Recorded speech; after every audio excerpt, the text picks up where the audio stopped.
Students, मैंने जो पिछली बार पढ़ाया था वो अवतल दर्पण से प्रतिबिंब का निर्माण यानी इमेज फॉर्मेशन इन कॉनकेव मिरर, और वहाँ जो थी 6 पोजीशन थी, तो मैंने छठी पोजीशन को से ऊपर यानी 5वीं पोजीशन के नीचे लाइन खींच दी जिससे नंबर 3 की पोजीशन बीच में आ जाए।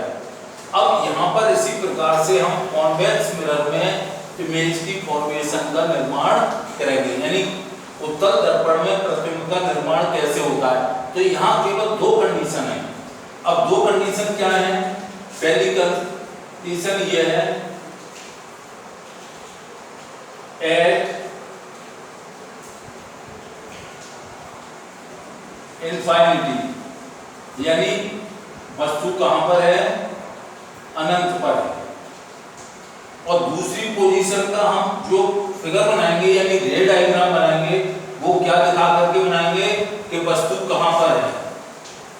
तो एट बिटवीन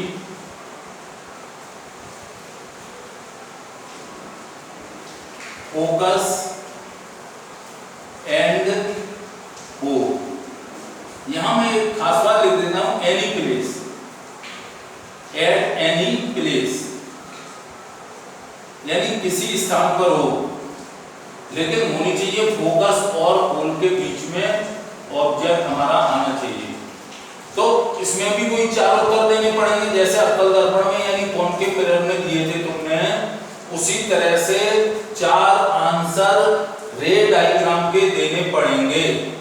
अब पोजीशन ऑफ इमेज क्या होगी पहले ये समझो, पहले ये टेबल पूरी करो कि हैंड टू हैंड बताते हैं आप। अच्छा ठीक, तो ये हमने मान लो ये अंदर की ओर यानी जो गड्ढे वाला भाग है इधर हमने पॉलिश दिखाई, तो ये हो गया हमारा कॉन्वेक्स मिरर, ये हमारी होगी प्रिंसिपल एक्सिस।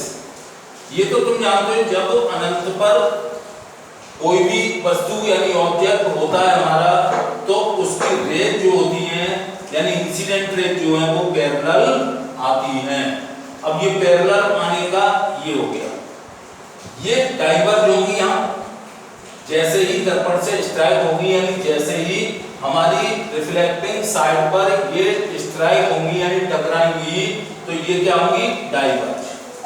अब इनको पीछे ले जाकर के मिलाएं तो ये मैंने ध्यान रखना है, ये बता दी है कि उत्तल दर्पण में प्रतीत होंगी। अवतल दर्पण में जैसे क्या था, मिलती हैं, यहाँ मिलती हुई प्रतीत होती हैं, मीट टू सीम्स। तो जहां पर ये किरणें दर्पण के पीछे यानी बिहाइंड द मिरर मिलती है वो हमारा होता है फोकस। तो अगर क्वेश्चन ये आए उत्तल दर्पण में प्रतिबिंब के निर्माण का किरण चित्र बनाकर के स्पष्ट करो कि प्रतिबिंब की इमेज की पोजीशन क्या होगी, image position of image, type of image और साइज ऑफ इमेज क्या होगा। तो पहले ये तुमने ये रे डायग्राम बना लिया, ये किरणें भी दिखा दी और ये पीछे जाके मिलती हुई प्रतीत होती हैं। इसका मतलब है कि ये जो बनेगा behind the mirror, behind the mirror यानी दर्पण के पीछे प्रतिबिंब बनेगा। एक उत्तर ये हो गया। अब यहां 2 उत्तर लिख रहा हूं, इनको चाहो तो अलग पॉइंट वाइज देख सकते हो। दूसरा क्या होगा? वर्चुअल होगा, वर्चुअल। और कैसा होगा? अपराइट होगा यानी सीधा, यानी यहां आभासी और यहां सीधा, ये प्रतिबिंब बनेगा। अब ये चौथी कंडीशन, ये मतलब चौथा उत्तर जो देना है साइज ऑफ इमेज यानी प्रतिबिंब का आकार, ये पॉइंट लाइन क्या होगा?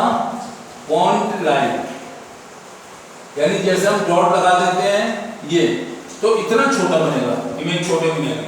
अब इसको एक बार फिर रिपीट कर रहा हूं, प्रश्न सुन लो और उसका किरण चित्र भी देख लो। अगर वस्तु जो है वो पोजीशन उसकी अनंत पर है तो उसका प्रतिबिंब दर्पण के पीछे कहां मिलेगा? At focus. यहां लिख दो एट फोकस, फोकस पर बनेगा। प्रतिबिंब कैसा होगा? आभासी होगा और कैसा होगा? सीधा होगा और बहुत ही छोटा होगा। आभासी का मतलब ये हुआ कि वास्तविक दो प्रकार के प्रतिबिंब मैंने बताए थे, एक रियल और एक वर्चुअल। रियल जितने भी हमारी इमेज बनेंगी यानी वास्तविक प्रतिबिंब जितने भी बनेंगे उन्हें पर्दे पर प्राप्त किया जा सकता है, तो वो रियल इमेज हो। और अगर मान लो अगर प्रतिबिंब आभासी है तो उन्हें पर्दे पर प्राप्त नहीं किया जा सकता है। जैसे दूरबीन को लेकर के हम मैच देख रहे हैं कोई, तो खिलाड़ी तो दूर खेल रहे होते हैं लेकिन वो हमें नियरर यानी पास से पास में दिखाई देते हैं। क्या हम उन्हें हाथ बढ़ा करके पकड़ सकते हैं? नहीं पकड़ सकते। तो यही आभास केवल होता है, केवल ये आभास होता है कि मतलब ये खिलाड़ी हमारे पास ही खेल रहे हैं। तो इस प्रकार का प्रतिबिंब जो बनेगा, दूसरा आंसर क्या हो जाएगा? प्रतिबिंब वर्चुअल यानी आभासी होगा।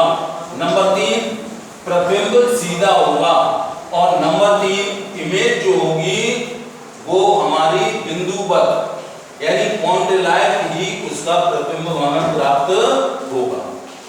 अब इसमें दूसरी कंडीशन में हमने वस्तु कहां रखी है? At any place between F and pole. अब इसका दूसरा डायग्राम यानी किरण चित्र बना रहा हूं।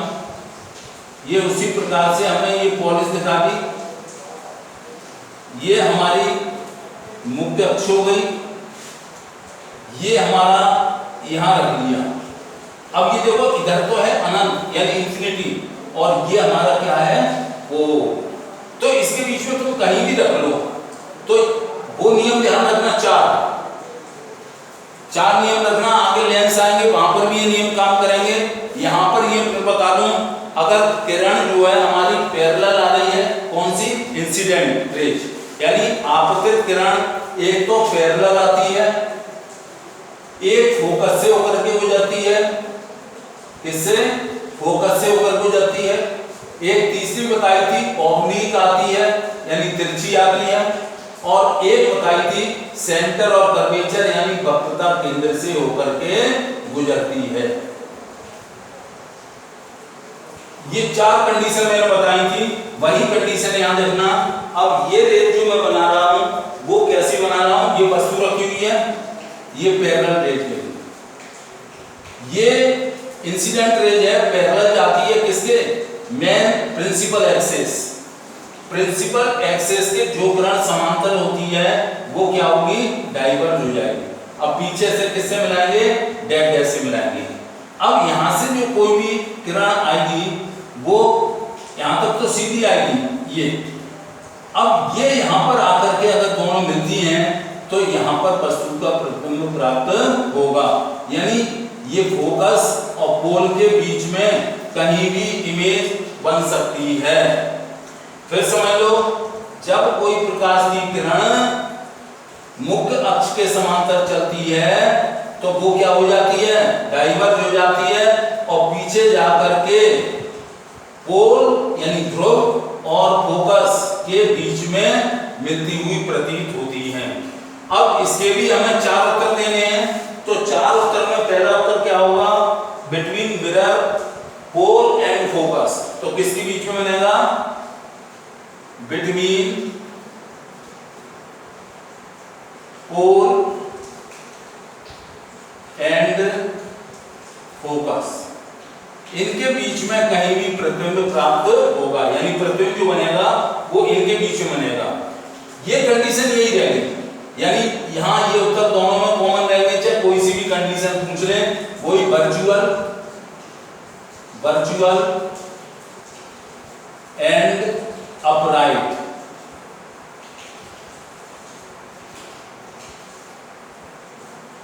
यानी आभासी और सीधा प्राप्त होगा।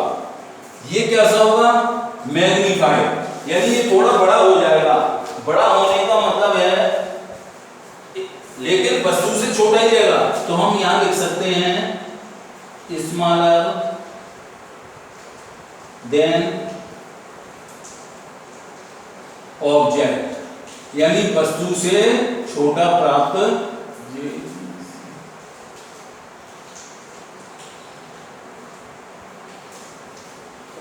वस्तु से। अब इसके भी 4 उत्तर हो गए। तो तुमसे क्वेश्चन क्या किया गया था कि अगर वस्तु जो है कहीं किसी स्थान पर ध्रुव के और फोकस के बीच में स्थित है तो बनने वाले प्रतिबिंब की स्थिति आकार किस प्रकार की होगी, किरण चित्र बना करके समझाओ। तो किरण चित्र बना करके तुमने समझा दिया। अब उसके जो 4 उत्तर होंगे, पहला उत्तर होगा यह प्रतिबिंब पोल और फोकस यानी ध्रुव और फोकस के बीच में बनेगा। नंबर 2 आभासी होगा। नंबर 3 सीधा होगा। नंबर 4 हो गया स्मॉलर देन ऑब्जेक्ट यानी वस्तु से छोटा होगा। पर एक बात यहां ध्यान रखना कि जैसे जैसे हम ये कॉन्वेक्स मिरर के लिए ही है, कॉन्वेक्स मिरर के लिए क्या है, ऑब्जेक्ट को जैसे जैसे हम लेंस यानी मिरर के पास में लेते जाएंगे इसका साइज जो है बिगर होता जाएगा, बिगर होता जाएगा, लेकिन फिर भी स्मॉलर देन ऑब्जेक्ट। प्रतिबिंब का आकार तो बढ़ता जाएगा। अगर हम दर्पण के पास में ले जाएं यानी पोल के पास में ले जाएं किसको, वस्तु को, ऑब्जेक्ट को, तो उसका आकार तो बड़ा होगा लेकिन फिर भी वस्तु से छोटा ही रहेगा। ये 2 बातें ध्यान रखनी है। अब इस मिरर के जो है यूजेज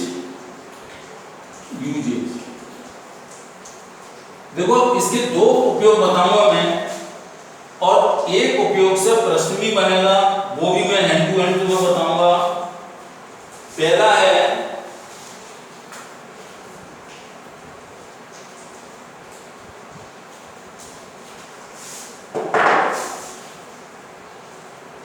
साइड मिरर के रूप में इसका उपयोग किया जाता है। It is used in automobile as a side mirror, side mirror. इसको क्या कहेंगे, रियर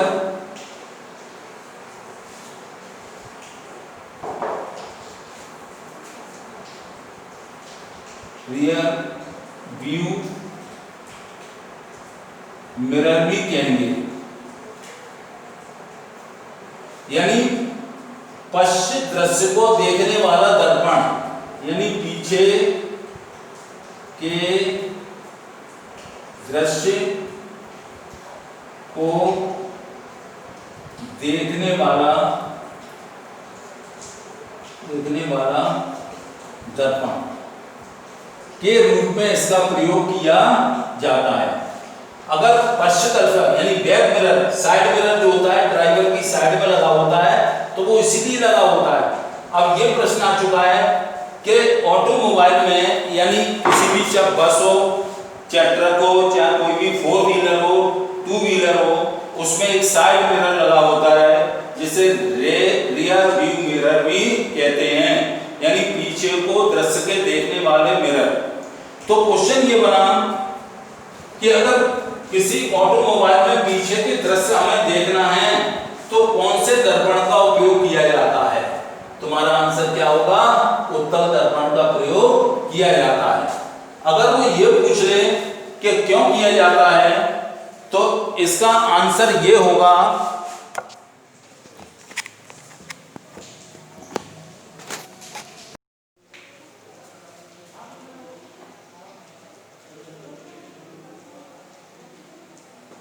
तो मैं मतलब इसको uses of side uses of convex mirror आपको बता रहा था। तो इसके 2 उपयोग हैं, ध्यान रखना। एक तो साइड मिरर के रूप में ऑटोमोबाइल में पीछे लगाते हैं। अब अगर पूछ ले क्यों रखते हैं ड्राइवर, इससे क्या फायदा होता है, तो एक क्वेश्चन में तो एक आंसर हो गया कि ड्राइवर ऑटोमोबाइल में जो साइड मिरर लगाते हैं वो कौन सा मिरर होता है, वो होता है हमारा कॉन्वेक्स मिरर, यानी कि उत्तल दर्पण होता है। तो यहाँ ये ध्यान रखना है कि क्यों लगाते हैं। ये लगाने का कारण ये है कि मतलब पीछे का दृश्य जो है बिल्कुल साफ दिखाई दे देता है। दूसरा बिग एरिया, बिग एरिया, ये बड़ा क्षेत्र दिखाई देता है पीछे का उसे, तो उसमें जो ऑब्जेक्ट की इमेजिंग जो प्राप्त होती है वो बिल्कुल क्लियर आती है, लेकिन मतलब ऑब्जेक्ट से ये कैसी रहती है, स्मॉल रहती है, यानी उससे हमें छोटा प्रतिबिंब ही प्राप्त होता है। तो दुर्घटनाओं से बचा जा सकता है, क्यों पीछे का दृश्य स्पष्ट दिखाई देता है और यह दृश्य जो होता है वो कैसा होता है, छोटा होता है, ऑब्जेक्ट से यानी वस्तु से छोटा प्रतिबिंब बनता है। और ये बिग एरिया यानी एक बड़े क्षेत्र को पीछे का जो देखने में आता है वो पूरा नजर आता है, जिससे दुर्घटनाओं से, एक्सीडेंट से बच सकते हैं।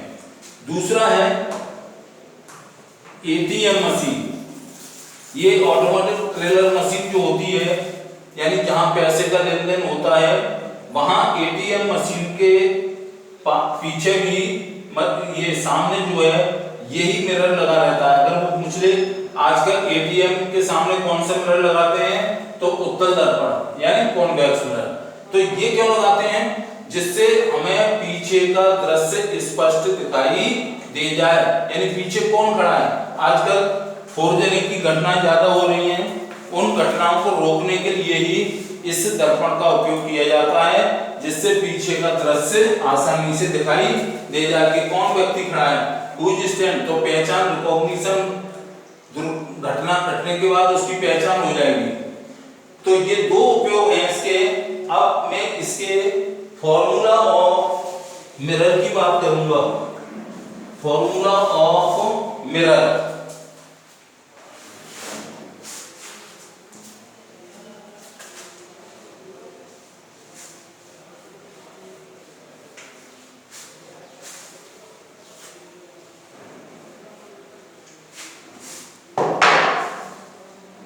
Formula of mirror.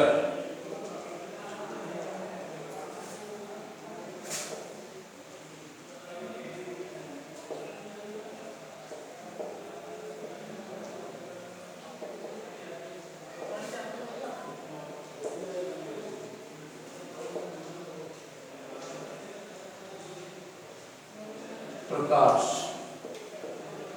अब जो मैं फॉर्मूला लिख रहा हूं मिरर का ध्यान रखना, लेंस का अगर पूछे तो अलग है और मिरर का अगर फॉर्मूला पूछे दर्पण का तो अलग है। ये 1 equal to F equal to 1/P और प्लस 1/U। अब इसमें ये रिप्रेजेंट किसको करेंगे, F किसको करेगा, B किसको करेगा और U किसको करेगा। ये तुम्हें देखने की बात ये है कि मतलब जहां न्यूमेरिकल टाइप क्वेश्चन आते हैं वहां देख लेना कि दो चीजें देखनी है, F फोकस दूरी, U ऑब्जेक्ट की दूरी और V प्रतिबिंब की दूरी। लेकिन एक बात और ध्यान रखना, दर्पण में जितनी भी डिस्टेंस मेजरमेंट की जाती है वो ध्रुव से की जाती है, यानी U हमारा फिर क्या होगा, V क्या होगा। तो मैं यहां लिखे दे रहा हूं U बराबर B बराबर और F बराबर। F तो क्या होगी, ये फोकस डिस्टेंस, यानी P to F, यानी ये डिस्टेंस, यानी P कहां होता है, ये जैसे हमने मान लो कोई मिरर बनाया, ये हमारा है कॉनकेव है, हालांकि ये हमारी प्रिंसिपल एक्सिस है, ये पोल है, यहां पर अगर फोकस है वस्तु का प्रतिबिंब यहां बना है, तो ये जो दूरी होगी वो हमारी क्या कहलाएगी, फोकस दूरी। U समझो क्या है, U क्या है, distance of object, distance of object. ये भी मतलब कहां से होगी, P और किसके बीच की दूरी होगी, ऑब्जेक्ट को ही हम किससे शो करेंगे, ये U से। और ये distance of distance of image, ये भी कहां से नापेंगे, P से, किसकी, प्रतिबिंब की दूरी यानी इमेज। इमेज कहां बनी है वो दूरी हमें नापनी है, लेकिन सारी दूरियां जो हैं वो किससे नापी जाती हैं, दर्पण के ध्रुव से, दर्पण के ध्रुव से सारी दूरियां। कोई भी सवाल आए तो पहले पढ़ लेना, पहले उसको इंडिकेट कर लेना कि कौन कौन सी चीज कहां लिखनी है हमें, वो मतलब लिख करके डिटेल लिख लेंगे तो न्यूमेरिकल आसानी हो जाती है। न्यूमेरिकल के लिए दूसरी बात यह है कि मतलब दर्पण की पहचान, रिकॉग्निशन ऑफ दर्पण की पहचान, कौन सा दर्पण दिया है। कभी कभी को दर्पण का नाम न दे करके ट्राई करके दर्पण साइड मिरर का नाम ले दें तो समझ लेना उत्तल दर्पण है। अगर दांतों का डॉक्टर दांतों को देख रहा है तो अवतल दर्पण है।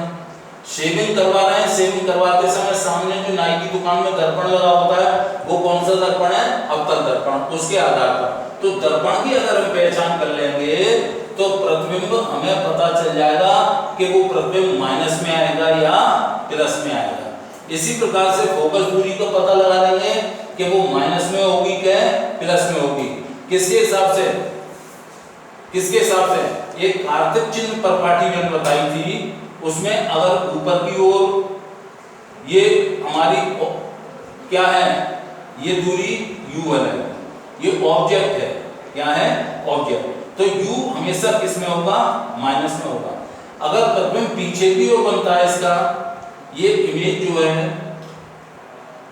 पीछे की ओर बनती है तो क्या होगी, पॉजिटिव होगी।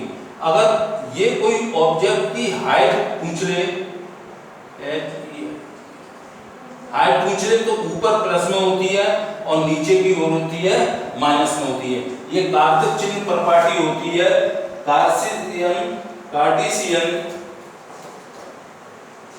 कार्टेशियन वैल्यू ऑफ मिरर, मतलब इसकी ये पहचान कर लेते हैं। तो हमने ये क्या बताया था कि v क्या बताया था।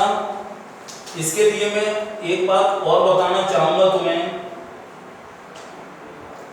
ये कार्टेशियन सिंबल जो चलते हैं, कार्तिक चिन्ह परपाटी जो चलती है, उसके अनुसार जो है हमारी इमेज प्लस में होगी या माइनस में होगी।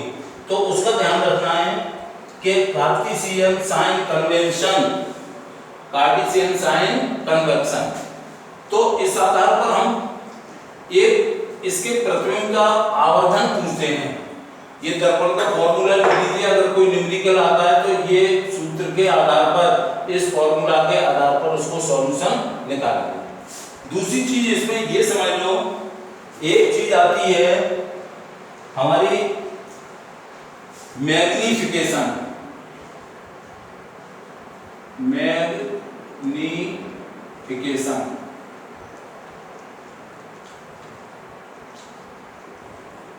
ये रिप्रेजेंट बाय m, किसे, यानी आवर्धनता, आवर्धनता यानी प्रतिबिंब हमारा कितना बना है, नाप क्या है उसकी, यानी बड़ा बना है तो उसको आवर्धित कहते हैं। तो मैग्नीफिकेशन, ये मैं लिख रहा हूं डेफिनेशन इसकी, मैग्नीफिकेशन की, ratio of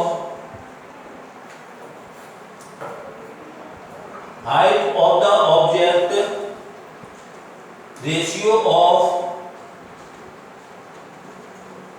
image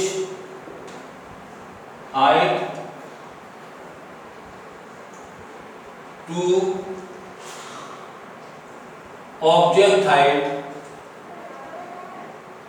object height,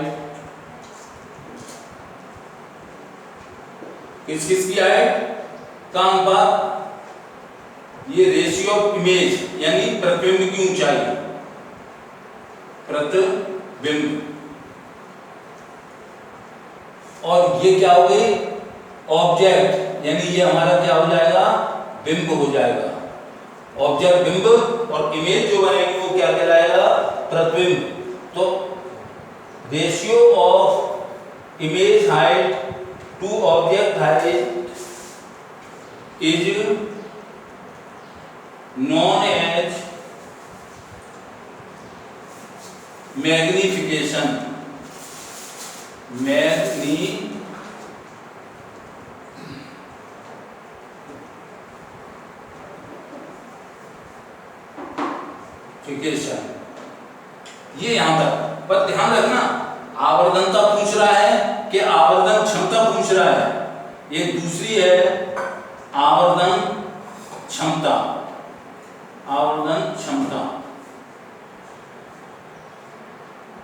ये हो जाएगी मैग्निफिकेशन पावर, मैग्निफिकेशन पावर। अब इसकी डेफिनेशन भी मैं लिखा रहा हूं, यहां हिंदी वाले ये लिख रहे हैं आवर्धन क्षमता पे आवर्धनता की लिखे हैं, किसका रेशियो,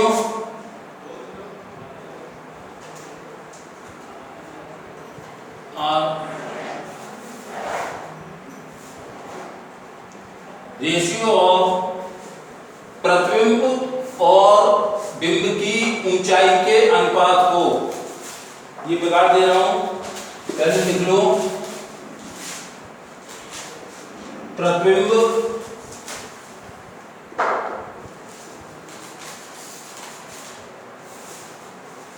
और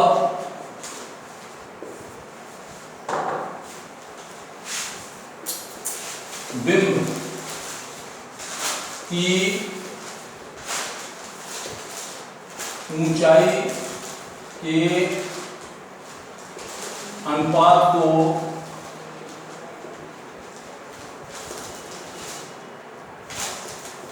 आवर्धनता कहते हैं, आवर्धनता कहते हैं।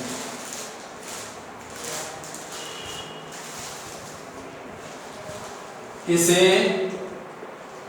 m द्वारा प्रदर्शित किया जाता है।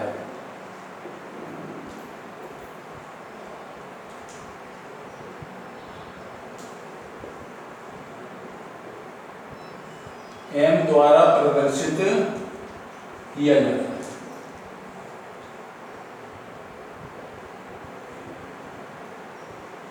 ये मतलब जो है किसकी डेफिनेशन हो गई, आवर्धनता, प्रतिबिंब और बिंब की ऊंचाई के अनुपात को आवर्धनता कहते हैं और इसे m से प्रदर्शित किया जाता है। तुम लोग यहां लिख लेना, it is represented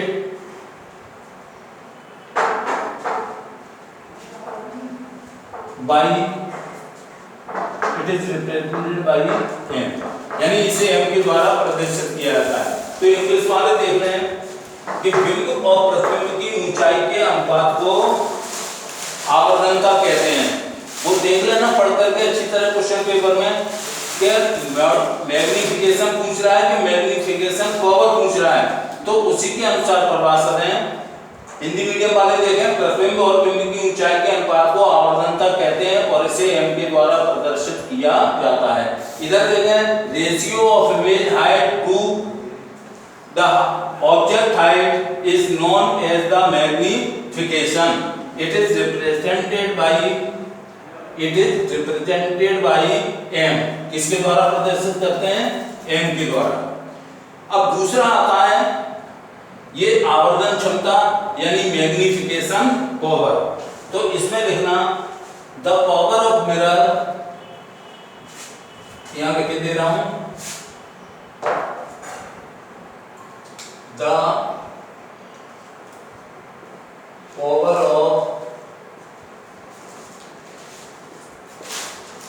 power of mirror, ये किसकी हो जाएगी, आवर्धन क्षमता यानी मैग्निफिकेशन पावर।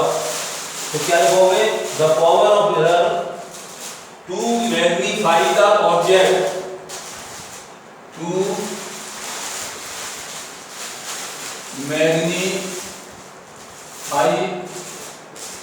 द ऑब्जेक्ट, यानी हमारा वस्तु कितनी बड़ी हो रही है, तो ये लेंस के दर्पण के द्वारा ही पता चला जाएगा। इज नॉन एज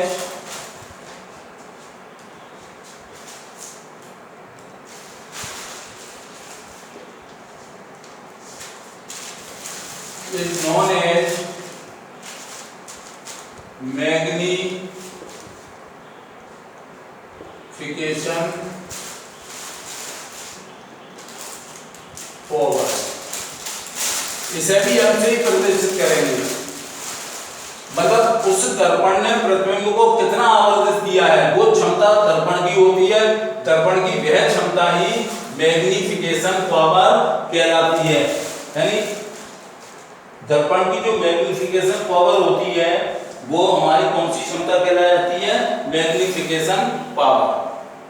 अब इसको कभी जब ये बात का ध्यान तब रखना, इस डेफिनेशन और फॉर्मूला से पूछ लेते हैं। तो वैसे तो m बराबर जो होता है वो v/u होता है, ये किसका है फॉर्मूला? मैग्निफिकेशन का। लेकिन अगर क्वेश्चन में हाइट भी दी गई है, तो हाइट अगर दी गई है तो उसमें मैग्निफिकेशन का फॉर्मूला जो हो जाता है वो हो जाता है m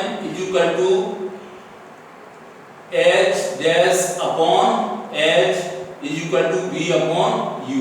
ये फॉर्मूला कब लगाओगे? जब तुम्हें प्रतिबिंबित वस्तु की या प्रतिबिंब की ऊंचाई कोई दोनों में से एक दे दे। ये प्रतिबिंब की ऊंचाई है, ये बिंब की ऊंचाई है, ये v और u अभी फॉर्मूला लगाता उससे हमें पता लगाना है। तो एक कोई भी ऊंचाई देने पर हम ये फॉर्मूला लगाएंगे, लेकिन लास्ट फॉर्मूला ये लगाते हैं और h-h-v/u,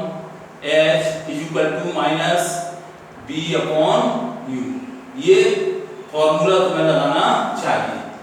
ये माइनस वाला ध्यान रखना, ये फॉर्मूला मैग्निफिकेशन पावर का लगाना चाहिए। अब m क्या है? m क्या है? अगर चाहे यहाँ b क्या है? हाइट, यानी ये लिखा था अभी m=h'/h। तो ये किसकी हाइट मानी जाएगी? ये इमेज की हाइट मानी जाएगी। Height HIGHT, height of image upon height of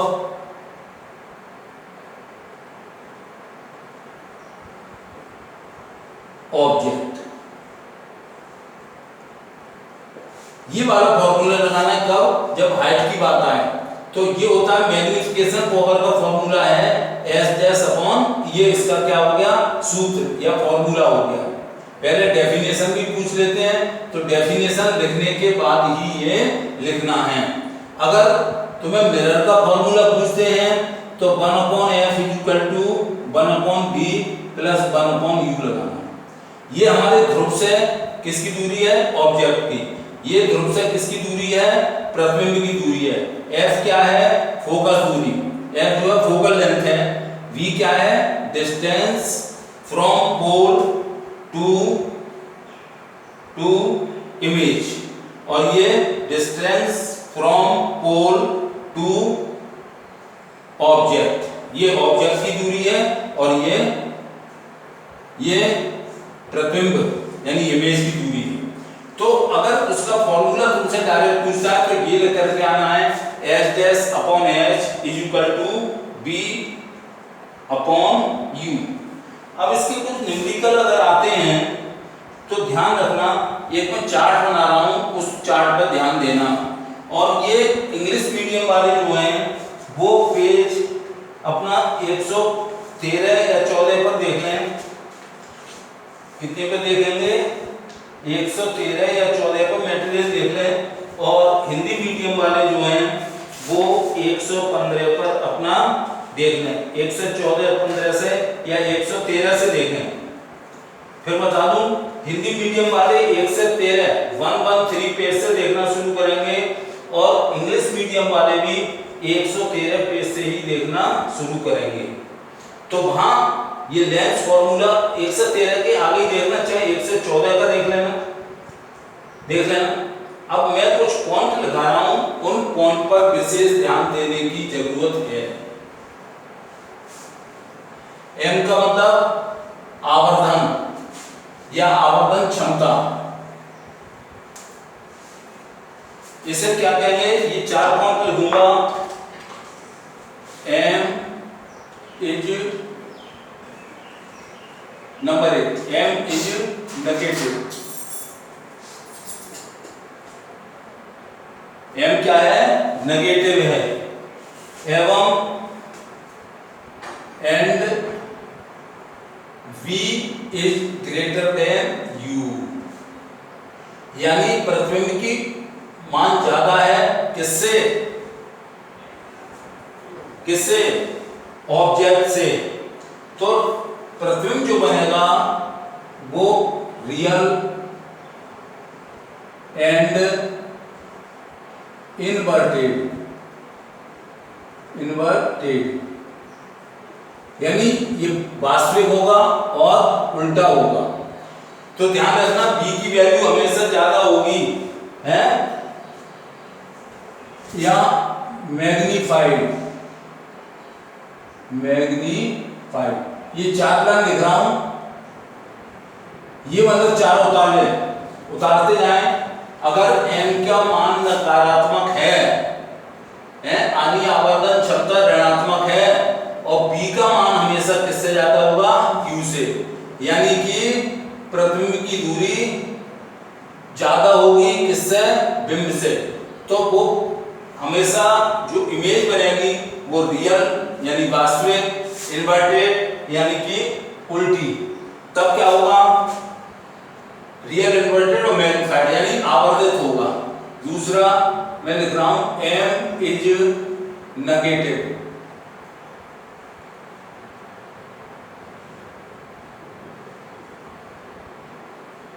अगर b की वैल्यू u के बराबर है, यानी ध्रुव से, कहां से, सारी दूरियां ध्रुव से नापेंगे, तो ध्रुव से प्रतिबिंब की दूरी और ध्रुव से बिंब की दूरी कैसी होगी, बराबर होगी, तो इमेज कैसी होगी, रियल एंड इन्वर्टेड, इमेज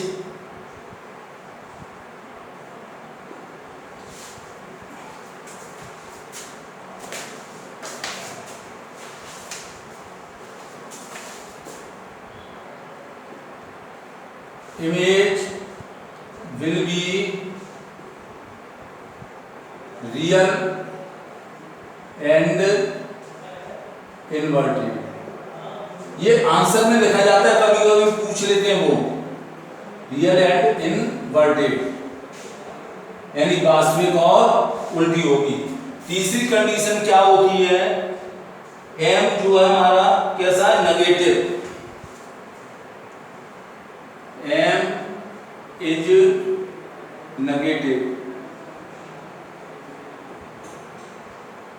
अब ये देखो v छोटा है किससे, u से। अब यहां ध्यान रखना, ये जो हमारा बिंब प्रतिबिंब है, यहां बिंब का मान बड़ा होगा, ज्यादा आएगा, तो इमेज कैसी होगी, real and inverted, image will be real and inverted. यहां भी इमेज कौन सी होगी, रियल यानी वास्तविक, और इन्वर्टेड का मतलब उल्टा होगा। अब चौथी कंडीशन ये है, अगर पॉजिटिव में आ जाए, यहां ये भी ध्यान रखना कि वो स्मॉल होगा, यानी बिंब कैसा होगा, स्मॉल होगा, ये ध्यान रखना। Number 4, image is positive, m is positive. अब v में और u में क्या रिलेशन होगा, तो v और u में रिलेशन ये होगा कि b का मान हमेशा u से ज्यादा होगा। अब यहां वर्चुअल और upright, image will be virtual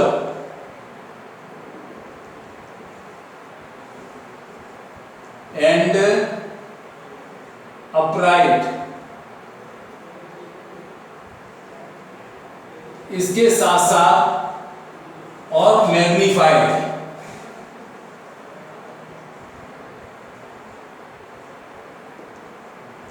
ये तीन बातों का ध्यान रखना।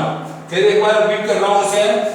m अगर नेगेटिव है, तीन कंडीशन नेगेटिव की है और एक किसकी है, पॉजिटिव, यानी प्लस में आंसर आता है m का तब है, और ये m का आंसर किस में आता है, ऋणात्मक आता है।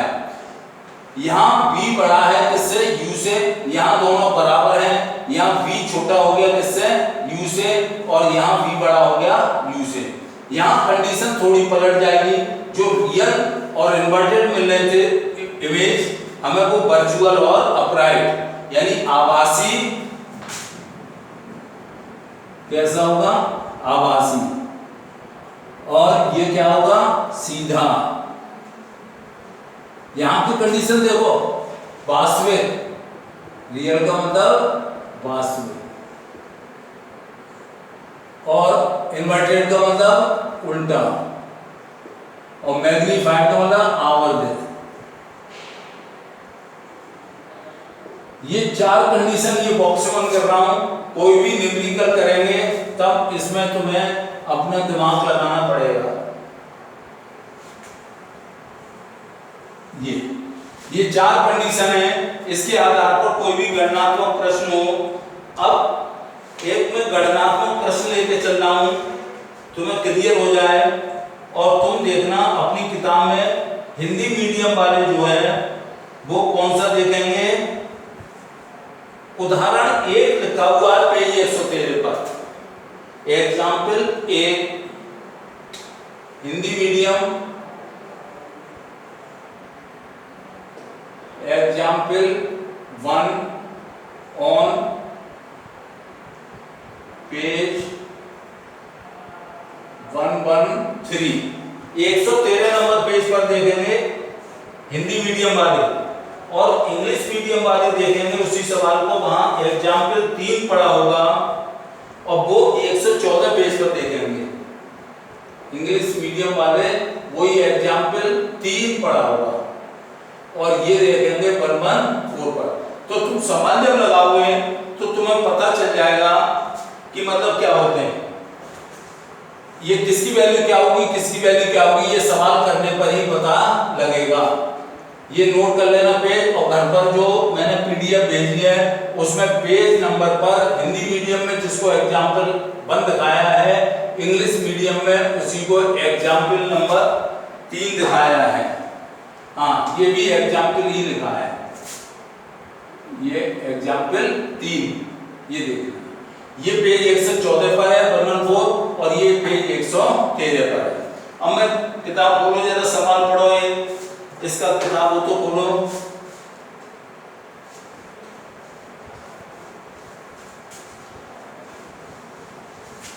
पहले डिटेल लिख लेना उस सवाल की।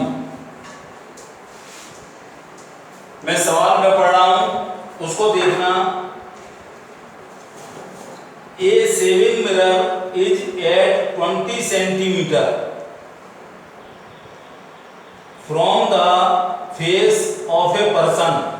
If the focal length of shaving mirror is 80 centimeter, then find the distance of image from the mirror and magnification of mirror.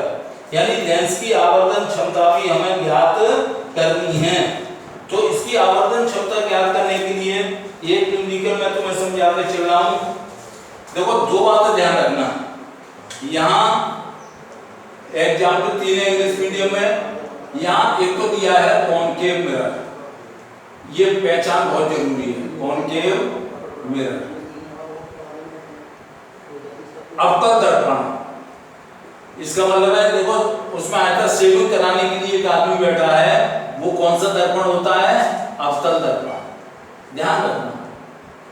अब परपाटी चिन्ह के कार्सियन सिंबल ऑफ कन्वेंशन के अनुसार देखो, एक बार चित्र बनाते हैं, ये अवतल दर्पण है, ये जो पिट वाला यानी गड्ढे वाला हिस्सा है उधर चेहरा देखेगा, तो ऑब्जेक्ट हमेशा इधर ही रखा जाएगा, यानी आदमी यहाँ पर बैठा हुआ है।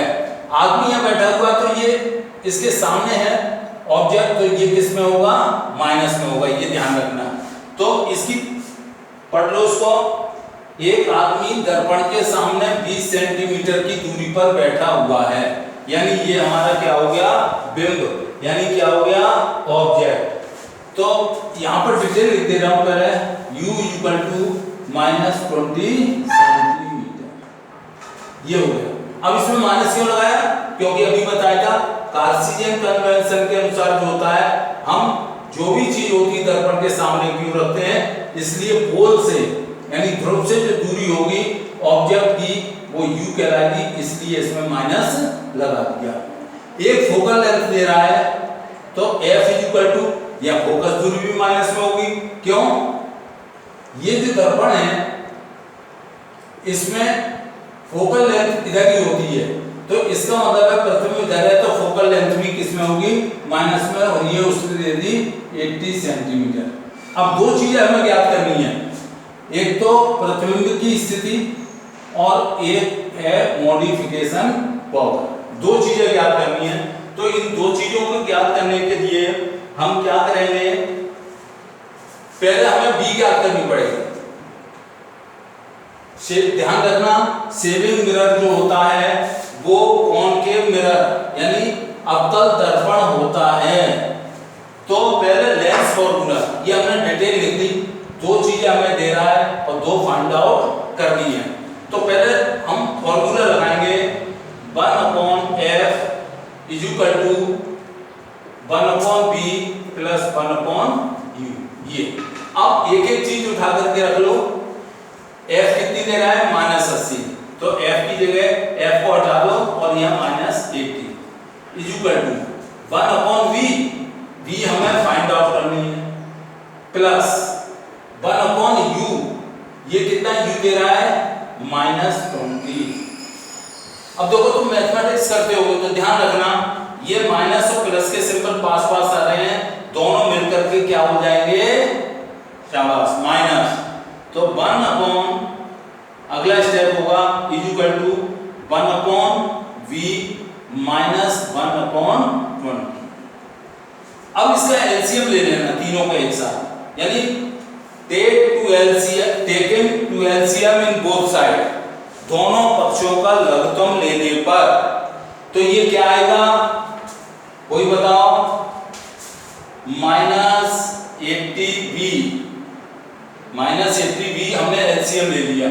अब इसका भाग यानी इससे इसको डिवाइड करते हैं तो माइनस से माइनस करके 80 से 80 करके कितनी टाइम गया, कोई टाइम कितना होगा, v का मल्टीप्लाई हम किसमें करेंगे, 1 में, ये हो जाएगा v, यानी 1v इज इक्वल टू, यहां भी देखो अब इसका भाग लघुत्तम में दो तो b से b कट जाएगा तो क्या रह जाएंगे, -80, यानी बन में मल्टीप्लाई हुआ।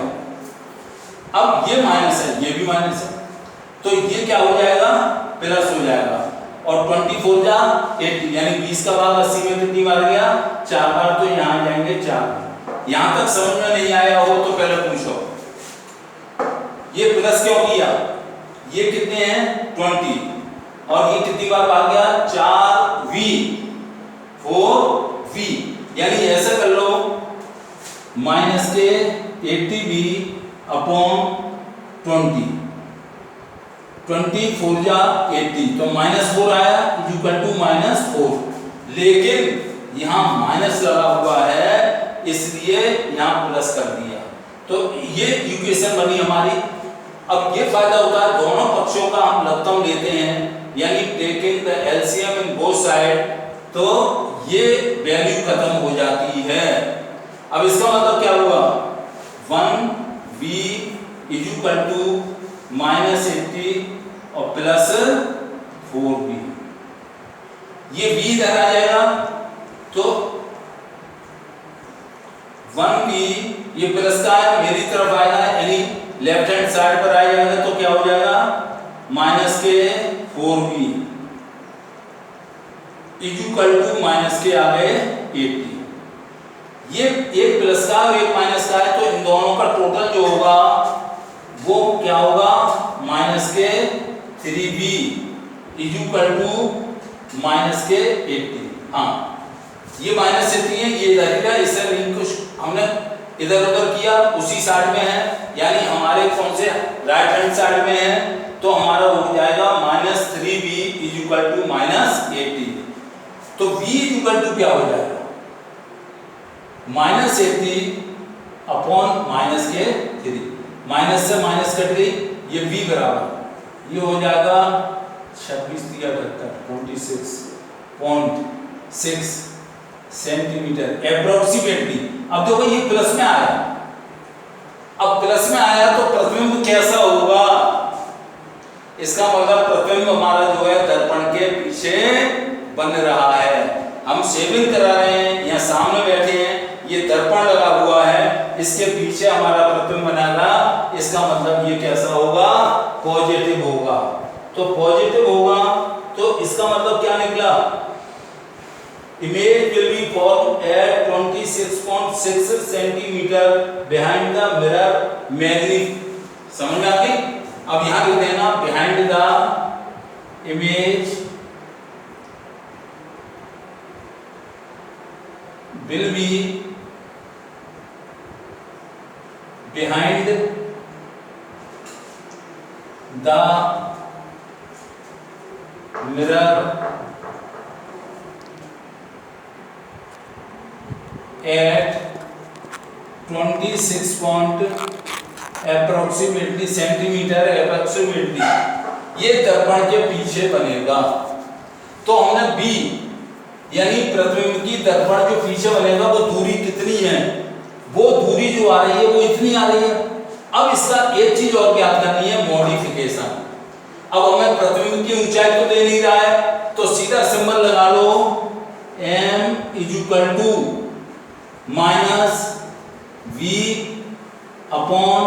-v/u। इस फॉर्मूला से तुम लगाओगे तो क्या बन जाएगा, अब यहां वैल्यू दोनों की दे रहा है, m = ये फॉर्मूला वही है, v की वैल्यू कितनी आई 26.6, u कितना है -20, ये माइनस से माइनस कट गई, तो m बराबर जो आएगी 20 से कम 20 पॉइंट 1.20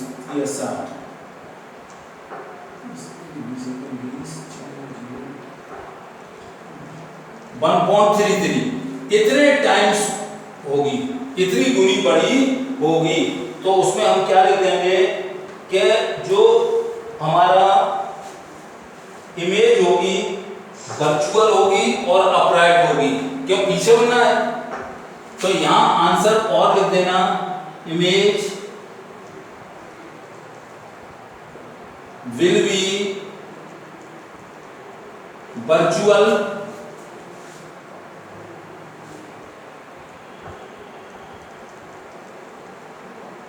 एंड अपराइट। अब दर्पण के पीछे बन रही है तो वर्चुअल यानी आभासी होगी, और अपराइट का मतलब क्या होगा, सीधा ही बनेगा।